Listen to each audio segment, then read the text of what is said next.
মুদুলি মহখুলি চাপৰি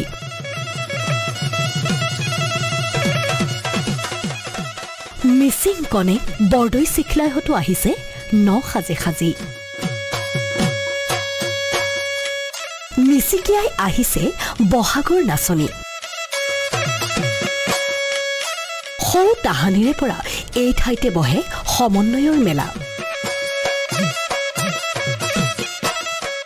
এই সমন্বয়ৰ বাকৰিতে আটাই উজাৰি দিয়ে কৃষ্টি সংস্কৃতি অসমীয়াক ঐক্যতাৰ দোলেৰে আতি আতি সামৰি এই মৌঘুলি চাপৰিয়ে ধৰি ৰাখিছে সমন্বয়ৰ ধ্বজা এইবাৰো তিনিদিনীয়াকৈ অনুষ্ঠিত হোৱা ঐতিহ্যমণ্ডিত ফাটবিহুৰ আজি দ্বিতীয়টো দিন চিৰপ্ৰবাহমান চাৰিকৰীয়া নৈ পাৰৰ মহখুলি চাপৰিত আজি সীমাহীন উৎসাহ আকাশে বতাহে গুঞ্জৰিত গুমৰাগৰ ছন্দ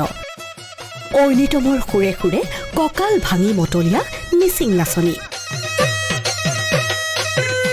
সংস্কৃতিৰ মিলনভূমি আৰু কৃষিভিত্তিক উৎসৱ ফাটবিহুৰ আছে এক পৌৰাণিক ইতিহাস জনপ্ৰবাদ অনুসৰি চাৰিকৰীয়া নৈৰ পাৰতে আছিল এটা পানীফাট য'ত সংগ্ৰহ কৰা হৈছিল ৰাজহ আৰু কৰকাতল বহাগৰ কোনো এক শুভক্ষণত ৰাইজ গোট খাইছিল এই ঘাটৰ কাষত কালক্ৰমত ভিন্ন জাতি জনগোষ্ঠীৰ এই মিলনেই সৃষ্টি কৰিলে মিলনভূমিৰ য'ত অপূৰ্ব সংমিশ্ৰণ ঘটিল জাতি জনগোষ্ঠীৰ ভিন্ন কৃষ্টি সংস্কৃতিৰ আধুনিকতাৰ ধামখুমীয়াইও হেৰুৱাব পৰা নাই পৌৰাণিক ঐতিহ্যৰ ধাৰা এই মিলনভূমিতেই যুগ যুগ ধৰি অসমীয়াই নিকপকপীয়াকৈ খামুচি আছে পৰম্পৰাৰ শিপা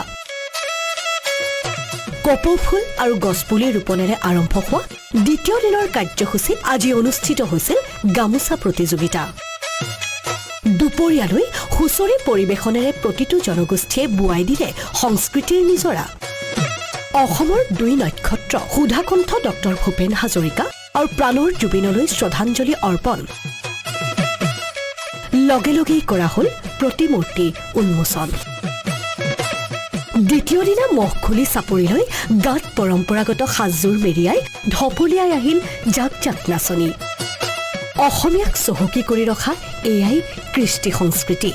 অসমীয়াই কাহানিও এৰাব নোৱাৰা পৌৰাণিক প্ৰবৃত্তি সৌ তাহানিৰ দৰে প্ৰতিজোপা গছৰ তলে তলে আজিও হুঁচৰি মাৰিলে হুঁচৰিৰ দলে তেতিয়াও আছিল এই পৰম্পৰা কিন্তু নাছিল কোনো প্ৰতিযোগিতা একবিংশ শতিকাত চাৰিকৰীয়া নৈৰ পাৰৰ সেই উৎসাহত পৰিছে আধুনিকতাৰ কিছু পৰশ কিন্তু তাৰ পাছতো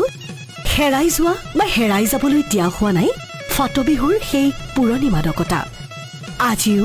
বিহুৱা নাচনীৰ মুখে মুখেই আছিল কেঁচা মাটিৰ সুবাস থকা বিহু হুঁচৰি পদ অথবা যোজনা ঢকুৱাখনাৰ পৰা পুলিন পেগুৰ সহযোগত নিউজ ডেস্ক আছাম টক্স